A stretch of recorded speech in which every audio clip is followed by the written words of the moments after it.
Big Boss winner announce ಆದ ನಂತರದಲ್ಲೂ ಕೂಡ ಬಹಳ ಸುದ್ದಿಯಲ್ಲಿದೆ ಈ ಬಾರಿಯ ಸೀಸನ್. ಅದಕ್ಕೆ ಕಾರಣ ಇದೀಗ second runner up Ashwini Gowda ಕೊಟ್ಟಿರುವಂತ ಹೇಳಿಕೆ. ಬಿಗ್ ಬಾಸ್ ವಿನ್ನರ್ ಗಿಲ್ಲಿ ಬಡವ ಅಲ್ಲ ಆಯ್ತಾ, ಬಿಗ್ ಬಾಸ್ಗೋಸ್ಕರ ಗಿಲ್ಲಿ ಆಟ ಆಡಿದಾರಷ್ಟೇ. ಇದು ಅಶ್ವಿನಿ ಅವರ ಹೇಳಿಕೆ. ಬಡವರ ಮಕ್ಕಳೇ ಬೇರೆ, ಬಡವರ ಮಕ್ಕಳ ರೀತಿ ನಟನೆ ಬೇರೆ. ಇನ್ನೊಬ್ಬರ ಸೋಲನ್ನ ಸಂಭ್ರಮಿಸಬಾರದು ಅಂತ TV9 ಜೊತೆ ಮಾತನಾಡ್ತಾ ಸೆಕೆಂಡ್ ರನ್ನರ್ ಅಪ್ ಅಶ್ವಿನಿ ಹೇಳಿದ್ದಾರೆ. ಪ್ರತಿನಿಧಿ ಮಂಗಳ ಅಶ್ವಿನಿ ಅವರನ್ನ ಮಾತನಾಡಿಸಿದ್ದಾರೆ, ಬನ್ನಿ ನೋಡೋಣ. ಸೆಕೆಂಡ್ ರನ್ನರ್ ಅಪ್ ನಾವೆಲ್ಲೋ ನೀವು ವಿನ್ನರ್ ಆಗ್ತೀರಾ, ಅದರ್ವೈಸ್ ರನ್ನರ್ ಅಪ್ ಆಗ್ತೀರಾ ಅಂತ ಅನ್ಕೊಂಡಿದ್ವಿ. May be hard luck. ಹೇಗೆ ಅನ್ನಿಸ್ತಿದೆ?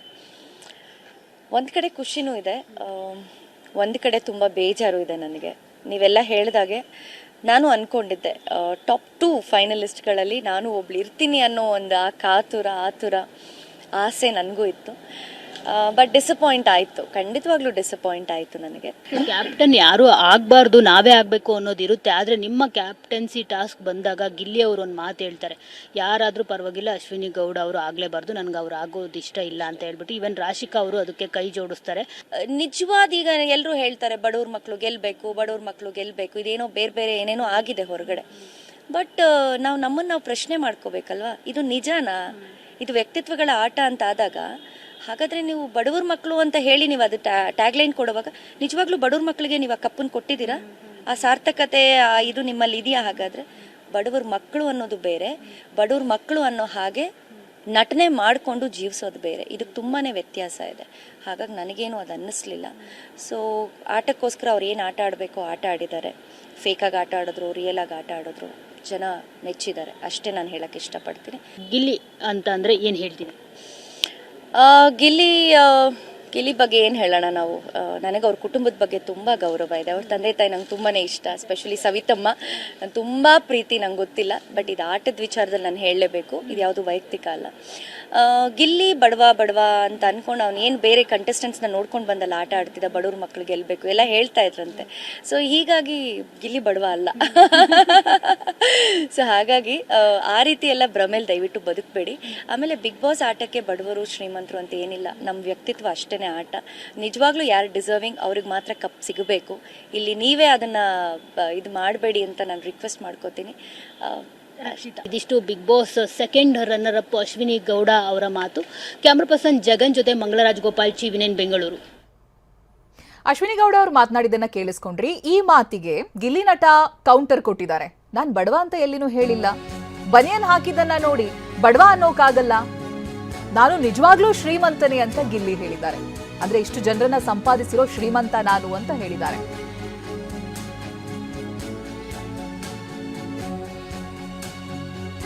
ಪ್ರತಿನಿಧಿ ಮಾಲ್ತೇಶ್ ಜಗೀನ್ ಗಿಲ್ಲಿಯನ್ನ ಮಾತನಾಡಿಸಿದ್ದಾರೆ, ಬನ್ನಿ ನೋಡೋಣ. ಜಾತಿನ್ ಪ್ರೀತಿಸೋರು ರಾಜಕಾರಣಿ ಆಗ್ತಾರೆ, ಜನನ್ ಪ್ರೀತಿಸೋರು ರಾಜ್ಕುಮಾರ್ ಆಗ್ತಾರೆ. ಈ ಒಂದು ಡೈಲಾಗ್ ಗಿಲ್ಲಿ ಅವರ ಕ್ರೇಜ್ ನ ಬೇರೆ ಅಂತ ಕ್ರಿಯೇಟ್ ಮಾಡಿತ್ತು. ಇವತ್ತು ಅಭಿಮಾನ ಕಾಣಿಸ್ತಾ ಇದೆ. ಏನ್ ಅನಿಸ್ತಿದೆ ಫಸ್ಟ್ ರಿಯಾಕ್ಷನ್? ಊರಿಂದ ಹೋದಂತ ಕನಸು ಇಲ್ಲಿ ಬಂದು ನಿಂತಿದೆ ಅಂತ. ಹೌದು ಅಣ್ಣ, ಒಂದು 8-9 ವರ್ಷ ಊರಿಂದ ಬಂದಾಗ ಈಗ ಅದು ಆ ಡೈಲಾಗ್ ಹೇಳ್ಬೇಕಾದ್ರು ಒಂದು ಈಗ ಕಾಮಿಡಿ ಕಿಲಾಡಿಲಿ ಆ ಡೈಲಾಗ್ ಹೇಳಿದ್ದು ಅಣ್ಣ. ಆ ಡೈಲಾಗೆ ನನ್ನ ಜೀವನದಲ್ಲಿ ಆ ಡೈಲಾಗೇ ನಿಜ ಆಯ್ತದೆ. ಆ ಒಂದು ಮಾತು, ಅಲ್ಲಿ ಆಡದ ಮಾತು ನಿಜ ಆಯ್ತದೆ ಅಂತ ನಂಗೆ ಸತ್ಯವಾಗ್ಲೂ ಆ ಟೈಮಲ್ಲಿ ಅನ್ಸಿರಲಿಲ್ಲ. ಇವಾಗ ಸಖತ್ ಖುಷಿ ಆಯ್ತದಣ್ಣ. ಸರ್, ಈಗ ಕಲೆಗೆ ಬಡತನ ಶ್ರೀಮಂತಿಕೆ ಅನ್ನೋಂಥದ್ದು ಇದೆಯಾ ಇಲ್ಲ ಅಂತ ಒಂದು ರೀತಿ ಚರ್ಚೆ ಶುರು ಆಯ್ತಾ ಇದೆ. ಸೊ ಗಿಲ್ಲಿ ಅವರು ಬಡವರಲ್ಲ, ಅವರು ಬಡವರ ರೀತಿ ವೇಷ ತೊಟ್ಟಿದ್ದಾರೆ ಅಂತ ಅಶ್ವಿನಿ ಅವ್ರ ಹೇಳಿಕೆ ಬಗ್ಗೆ ನಿಮ್ಗೆ ಏನ್ ಅನ್ಸುತ್ತೆ? ಈ ಜನದ ಅಭಿಮಾನ ನೋಡಿದಾಗ ಇದೆಲ್ಲೂ ಕೂಡ ಹೇಗೆ ತಗೊಳ್ತಿದ್ರಿ ಅಂತ? ಅಲ್ಲ, ಈಗ ಅವರು ನಾನು ಮೇಡಮ್ ಏನು ಹೇಳೋರು ಅಂತ ನಾನು ನೋಡಿಲ್ಲ. ಈಗ ಹಂಗೇನಾರ ಹೇಳಿದ್ರೆ ನಾನು ಯಾವತ್ತೂ ನಾನು ಬಡವ ಅಂತ ಹೇಳ್ಕನಿಲ್ಲ ಮೇಡಮ್, ಹೇಳ್ಕನಿಲ್ಲ ಅಣ್ಣ. ಆಮೇಲೆ ಇನ್ನೊಂದು, ನಾನು ಬನೀನ್ ಹಾಕಂದ್ರಿಂದನೋ ಇದ್ರೆ ಅದು ನೋಡ್ಬಿಟ್ಟು ಬಡವ ಅಂತ ಹೇಳಕ್ಕಾಗಲ್ಲ. ಯಾಕೆ ಶ್ರೀಮಂತರು ಬನೀನ್ ಹಾಕೋದ್ವಾ, ಶ್ರೀಮಂತರು ನೈಟ್ ಪ್ಯಾಂಟ್ ಹಾಕಲ್ವಾ, ಚಡ್ಡಿ ಹಾಕಲ್ವಾ? ನೋಡ್ಬೇಕು ಮೇಡಮ್, ಹಂಗೆ ಹೇಳೋದಿಲ್ಲ ಅವರು. ಏನೋ ಮಾತನ್ನು ಬರ್ದಲ್ಲಿ ಹೇಳಿರ್ಬೋದು ಏನೋ ಅಷ್ಟೇ. Yes, okay. ಈಗ ಗಿಲ್ಲಿ ಅವರು ಬಡವರ ಶ್ರೀಮಂತರನ್ನಂತೂ ಜನರು ಸಾಕಷ್ಟು ಸಂದರ್ಭದಲ್ಲಿ ಚರ್ಚೆ ಮಾಡಿದ್ದಾರೆ. ನಿಮಗೆ ಈ ಮಾತು ಕೇಳಿದಾಗ ಏನು ಅನಿಸ್ತು, ಏನು ಹೇಳಕ್ ಇಷ್ಟಪಡಿದ್ರಿ ಜನರು? ಅಣ್ಣ ನಿಜವಾಗ್ಲೂ ನಾನು ಶ್ರೀಮಂತ ಅಣ್ಣ, ಇಷ್ಟೊಂದು ಜನರು ಪ್ರೀತಿ ಸಂಪಾದನೆ ಮಾಡಿದ್ದೀನಿ ಅಣ್ಣ, ನಿಜವಾಗ್ಲೂ ನಾನು ಶ್ರೀಮಂತನೇ ಅಣ್ಣ, ಸತ್ಯವಾಗ್ಲೂ ಶ್ರೀಮಂತ, ಅದೊಂದು ಮಾತ್ರ ಹೇಳ್ಬಲ್ಲೆ. ಈಗ ಇವತ್ತು ಇಲ್ಲಿ ಊರಿಂದ ಒಂದು ಕನಸು ಶುರು ಆಗುತ್ತೆ. ತುಂಬಾ ಸರಿ ಕೇಳಿರ್ತೀವಿ, ನಾನು ಮೆಜೆಸ್ಟಿಕ್ ಬಂದೆ, ಬೆಂಗಳೂರಿಗೆ ಬಂದೆ, ಆರಂಭದಲ್ಲಿ ಹಿಂಗಿತ್ತು, ಇವತ್ತು ಹಿಂಗೆ ಆಗ್ತೀನಿ ಅಂತ ಇರಲಿಲ್ಲ ಅಂತ ಸಾಕಷ್ಟು ಕಥೆಗಳನ್ನು ಕೇಳಿರ್ತೀವಿ. ನಿಮ್ಮ ಕಥೆನೇ ಕೂಡ ತುಂಬಾ ಜನಕ್ಕೆ ಇನ್ಸ್ಪಿರೇಷನ್ ಆಗ್ತಾ ಇದೆ. ಇಲ್ಲಿಂದ ಶುರುವಾದ ಜರ್ನಿನ ಒಂದ್ಸರಿ ಇವತ್ತು ಊರಿಗೆ ಬಂದಾಗ ನೆನಪು ಮಾಡ್ಕೊಳ್ಳೋದಾದ್ರೆ ಇದೇ ರೋಡಲ್ಲಿ ಅಣ್ಣ, ನಮ್ಮ ಮನೆಯಿಂದ ಇದೇ ರೋಡಲ್ಲಿ ಬಸ್ ಸ್ಟಾಪಿಗೆ ಬರಬೇಕು, ತಿರ್ಗಾ ಇದೇ ಬಸ್ ಸ್ಟಾಪಲ್ಲಿ ಕೂತ್ಕೊಂಡು ಆ ಕನಸು, ನಾನು ಕಾರಲ್ಲೋ ಇದ್ರಲ್ಲೋ ಬೆಂಗಳೂರಲ್ಲಿ ಇರ್ತೀನಿ, ಹಿಂಗೆ ಕೆಲಸ ಮಾಡ್ತಾ ಇರ್ತೀನಿ, ಅವಾಗ ಇದೇ ರೋಡಲ್ಲಿ ಬರ್ಬೇಕಲ್ಲ ನಾನು, ಅವಾಗ ಹೆಂಗಿರ್ತದೆ ಅದನ್ನ ನೋಡಿದಾಗ, ಆ ಬಸ್ ಸ್ಟಾಪ್ ನೋಡಿದಾಗ, ನಾನು ಕಾಲೇಜ್ಗೆ ಹೋಗೋ ಆ ರೋಡು, ಈಗ ನಾನು ಮದ್ದೂರಿಂದನೂ ಇಲ್ಲಿ ಗಂಟ ಬಂದಲ್ಲ, ಇದೆಲ್ಲ ನನ್ನ ಕಾಲೇಜು ನಾನು ಓಡಾಡಿರೋ ಜಾಗ ಅದು. ಆ ಟೈಮಲ್ಲಿ ನಾನು ಇಷ್ಟು ಎಕ್ಸ್ಪೆಕ್ಟ್ ಮಾಡಿರಲ್ಲ ಕಾರಣ, ಏನೋ ಬೆಂಗಳೂರಿಗೆ ಹೋಗಿ ಒಂದಷ್ಟು ದುಡ್ಡು ಸಂಪಾದನೆ ಮಾಡ್ಕೊಂಡು ಕೆಲಸ ಮಾಡ್ಕೊಂಡು ಹಿಂಗೆ ಡೈರೆಕ್ಷನ್ ಡಿಪಾರ್ಟ್ಮೆಂಟ್ ಕೆಲಸ ಮಾಡ್ಕೊಂಡು ಡೈರೆಕ್ಟರ್ ಆಗಬೇಕು, ಒಂದು ಅಚೀವ್ಮೆಂಟ್ ಮಾಡಬೇಕು ಅಂತ ಇತ್ತು. ಅದು ಇಷ್ಟು ಬೇಗ ನೆರವೇರ್ತದೆ ಅಂತ ಗೊತ್ತಿಲ್ಲ ಸರ್. ಶಿವಣ್ಣ ಜಗ್ಗೇಶ್ ಅವರ ಮಾತು ಇವತ್ತು ಬೇರೆ ರೀತಿಯಲ್ಲೇ ಕ್ರಿಯೇಟ್ ಮಾಡ್ತಾ ಇದೆ. ಅದಕ್ಕೆ ಉತ್ತರ ಸಿಕ್ಕಿದೆ ಅನ್ಸುತ್ತೆ. ಜಗ್ಗೇಶ್ ಅವರು ಹೇಳಿದ್ರು, ಗಿಲ್ಲಿ ಇನ್ನೊಂದು ಕೆಲವೇ ತಿಂಗಳಲ್ಲಿ ಛತ್ರಿ ಹಿಡ್ಕೊಂಡು ಓಡಾಡೋಣ ಇಟ್ಕೋತಾನೆ, ಬೌನ್ಸರ್ ಇಟ್ಕೋತಾನೆ ಅನ್ನೋಂಥದ್ದು. ಇವತ್ತು ಇಡೀ ಜನಸ್ತೋಮ ನಿಮ್ಗೆ ಅಭಿಮಾನ ನೋಡಿದ್ರೆ ಏನು ಅನಿಸ್ತು? ಅದೇ ಅಣ್ಣ, ಅವರು ಯಾವ ಗಳಿಗೆಲ್ಲಿ ಹೇಳಿದ್ರು ಏನೋ ಗೊತ್ತಿಲ್ಲ, ಜಗ್ಗೇಶ್ ಅಣ್ಣ ಶಿವಣ್ಣ ಎಲ್ಲ ಅದು ನಿಜ ಆಗ್ಬಿಡ್ತು. ಅದೇ ಒಳ್ಳೆಯವ್ರ ಬಾಯಲ್ಲಿ ಒಳ್ಳೆ ಮಾತು ಬಂದ್ರೆ ನಿಜ ಆಯ್ತದೆ ಅಂತ ಸರ್. ಈಗ ಫಸ್ಟ್ ಮಾಡ್ಬೇಕಾಗಿರೋಂಥ ಕೆಲಸ ಗಿಲ್ಲಿ ಅವ್ರ ಮನಸ್ಸಲ್ಲಿ ಏನಿದೆ ಬಿಗ್ ಬಾಸ್ ವಿನ್ ಆದ ನಂತರ? ಸತ್ಯವಾಗ್ಲೂ ನನ್ನ ಮೈಂಡಲ್ಲಿ ಏನೂ ಇಲ್ಲ ಕಾಣ, ತಲೆಯಲ್ಲ. ಈಗ ನಾನು ಒಂದು 3 ದಿನ ಮಲಗಬೇಕು ಅಣ್ಣ, ಹೆಂಗಾದ್ರೂ ಮಾಡಿ 3 ದಿನ ರೆಸ್ಟ್ ಬೇಕು ಕಾಣ, ಸತ್ಯವಾಗ್ಲು. ಆಮೇಲೆ ಇನ್ನೊಂದು ಅಪ್ಪ ಅಮ್ಮ ಏನು ಹೇಳಿದ್ರು, ಫೈನಲಿ ಏನು ಹೇಳ್ತೀರಿ ಅಂತ? ಏನಿಲ್ಲ, ಒಳ್ಳೇದಾಗಲಿ ಕಣಪ್ಪ, ಏನು ಕೆಟ್ಟ ದಾರಿ ಹಿಡಿಬೇಡ, ಒಳ್ಳೇದಾಗಲಿ ಅಂತ. ಆಲ್ ದಿ ಬೆಸ್ಟ್ ಗಿಲ್ಲಿ ಅವರ, ಒಳ್ಳೆದಾಗಲಿ. ಇದಿಷ್ಟು ಗಿಲ್ಲಿ ನಟ ಅವರ ಮಾತು. ಕ್ಯಾಮರಾ ಪರ್ಸನ್ ಮುತ್ತು ಜೊತೆ ಮಾಲ್ತೇಶ್ ಜಗ್ಗಿನ್, TV9 ದಡದಪುರ. ಹುಟ್ಟೂರಿನಲ್ಲಿ ಬಿಗ್ ಬಾಸ್ ವಿನ್ನರ್ ಗಿಲ್ಲಿಗೆ ಅದ್ಧೂರಿ ಸ್ವಾಗತ ಸಿಕ್ಕಿದೆ. ಮಂಡ್ಯದಲ್ಲಿ ಗಿಲ್ಲಿ ವಿಜಯೋತ್ಸವವೇ ನಡೆದಿದೆ. ಅಭಿಮಾನಿಗಳು ಸಂಭ್ರಮಿಸಿದ್ದಾರೆ. ಬೈಕ್ ರ್ಯಾಲಿ ಮೂಲಕವಾಗಿ ಮೆರವಣಿಗೆಗೆ ರಂಗು ತಂದಿದ್ದಾರೆ ಫ್ಯಾನ್ಸ್. ಹಾದಿಯುದ್ದಕ್ಕೂ ಗಿಲ್ಲಿ ಗಿಲ್ಲಿ ಅಂತ ಅಭಿಮಾನಿಗಳು ಘೋಷಣೆ ಕೂಗಿದ್ದಾರೆ.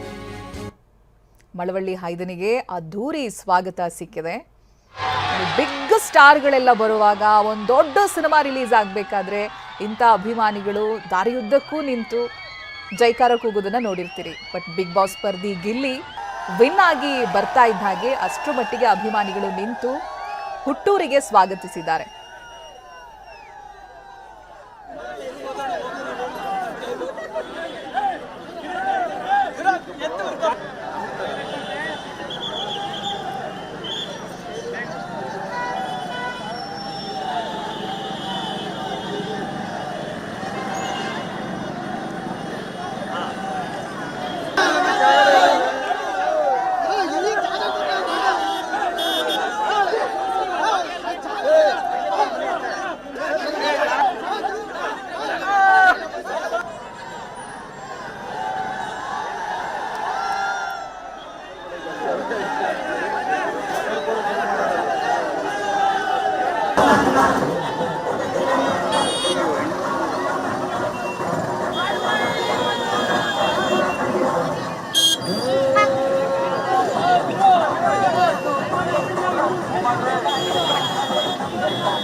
ಯಾವ ರೀತಿ ಸಂಭ್ರಮ ಸಡಗರ ಗಿಲ್ಲಿ ಹುಟ್ಟೂರಲ್ಲಿ ಅಂತ. ಅದಕ್ಕೂ ಮುಂಚಿತವಾಗಿ ಗಿಲ್ಲಿ TV9 ಜೊತೆ ಮಾತನಾಡ್ತಾ ಹೇಳ್ತಾ ಇದ್ರು, ಈ ಮೆರವಣಿಗೆ ಸಾಗಿ ಬರ್ತಾ ಇದೆಯಲ್ಲ ಈ ದಾರಿ, ಅದು ಸ್ಕೂಲ್ ಕಾಲೇಜಿಗೆ ಹೋಗ್ತಾ ಇರಬೇಕಾದ್ರೆ ಓಡಾಡ್ತಾ ಇದ್ದಂಥ ಮಾರ್ಗ ಅದು. ಸೊ ಇವತ್ತು ಆ ಮಾರ್ಗವಾಗಿ ಇಂಥ ಸೆಕ್ಯೂರಿಟಿ ಜೊತೆಗೊಂದು ಕಾರ್ನಲ್ಲಿ ಅದ್ಧೂರಿಯಾಗಿ ಬರೋದು ನಿಜಕ್ಕೂ ನಂಬೋದಕ್ಕೆ ಅಸಾಧ್ಯ ಅಂತ. ಸೊ ಯಾವತ್ತೂ ಇಷ್ಟು ದೊಡ್ಡ ಕನಸನ್ನ ನಾನು ಕಂಡಿರಲಿಲ್ಲ ಅನ್ನೋದಾಗಿ ಹೇಳ್ತಾ ಇದ್ರು. ಬೆಂಗಳೂರಿಗೆ ಬಂದು ಏನೋ ಒಂದು ಪುಟ್ಟು ಕೆಲಸ ಮಾಡ್ಕೊಂಡು ಇರ್ತಾ ಇದ್ದೆ ಅಂತ ಅಂದ್ಕೊಂಡಿದ್ದೆ, ಬಟ್ ಇಷ್ಟು ದೊಡ್ಡ ಗೆಲುವು ಸಿಗುತ್ತೆ, ಇಂಥ ಅಭಿಮಾನ ಸಂಪಾದಿಸ್ತೀನಿ ಅನ್ನೋದಾಗಿ ಕನಸಿನಲ್ಲೂ ಅಂದ್ಕೊಂಡಿರಲಿಲ್ಲ ಅಂತ ಗಿಲ್ಲಿ ಹೇಳ್ತಾ ಇದ್ರು. ಬಹುಶಃ ಬಿಗ್ ಬಾಸ್ ಸೀಸನ್ ಇಲ್ಲಿವರೆಗೂ ಕೂಡ ನಾವು ನೋಡಿರೋ ಹಾಗೆ ಇಷ್ಟೊಂದು ಅಭಿಮಾನಿಗಳನ್ನ ಯಾರೂ ಸಂಪಾದನೆ ಮಾಡಿಲ್ಲ. ಫಸ್ಟ್ ಆಫ್ ಆಲ್ ಎಲ್ಲವೂ ಕೂಡ ಸೆಲೆಬ್ರಿಟಿ ಶೋ ರೀತಿಯಾಗಿಯೇ ಇತ್ತು. ಈ ಸಿನಿಮಾದಲ್ಲಿ ನಟನೆ ಮಾಡಿರೋರು, ಸೀರಿಯಲ್ನಲ್ಲಿ ಫೇಮಸ್ ಆಗಿರೋರು, ಅಥವಾ ಈ ಆಲ್ರೆಡಿ ಶೋಸ್ಗಳನ್ನ ಮಾಡ್ಕೊಂಡು ಬಂದಿರೋರು ಬಿಗ್ ಬಾಸ್ ಮನೆಯಲ್ಲಿದ್ದಾಗ ಫ್ಯಾನ್ ಫಾಲೋವರ್ಸ್ ಇದ್ದೇ ಇರ್ತಾರೆ. ಬಟ್ ಗಿಲ್ಲಿ ಅಂತ ಗಿಲ್ಲಿಗೆ ಇಂಥ ಅಭಿಮಾನಿಗಳು ಹುಟ್ಕೊಂಡಿರೋದು 111 ದಿನಗಳ ಜರ್ನಿಯಲ್ಲಿ. ಈ ಹಿಂದಿನ ಯಾವುದೇ ಶೋಗಳಲ್ಲೂ ಅವರು ವಿನ್ನರ್ ಆಗಿರಲಿಲ್ಲ. ಬಟ್ ಆಫ್ ಕೋರ್ಸ್ ಒಂದು ಫ್ಯಾನ್ ಬೇಸ್ ಅಂತ ಪುಟ್ಟದಾಗಿತ್ತು. ಈ ಶಾರ್ಟ್ ಮೂವೀಸ್ಗಳನ್ನೆಲ್ಲ ಮಾಡ್ಕೊಂಡು ಬಂದಿದ್ರು. ಆಮೇಲೆ ಪ್ರಾಪರ್ಟಿ ಇಟ್ಕೊಂಡು ಅವ್ರು ಮಾಡ್ತಾ ಇದ್ದಂಥ ಕಾಮಿಡಿ ಸಿಕ್ಕಾಪಟ್ಟೆ ಫೇಮಸ್ ಆಗಿತ್ತು. ಅದನ್ನು ಬಹಳ ಜನ ಇಷ್ಟಪಟ್ಟಿದ್ರು. ಬಟ್ ಆ ಪ್ರೀತಿ ಇಷ್ಟು ದೊಡ್ಡ ಮಟ್ಟಿಗೆ ಸಿಗ್ತಾ ಇದೆ ಅಂತ ಹೇಳಿದ್ರೆ ನಿಜಕ್ಕೂ ಪುಣ್ಯ ಮಾಡಿರಬೇಕು.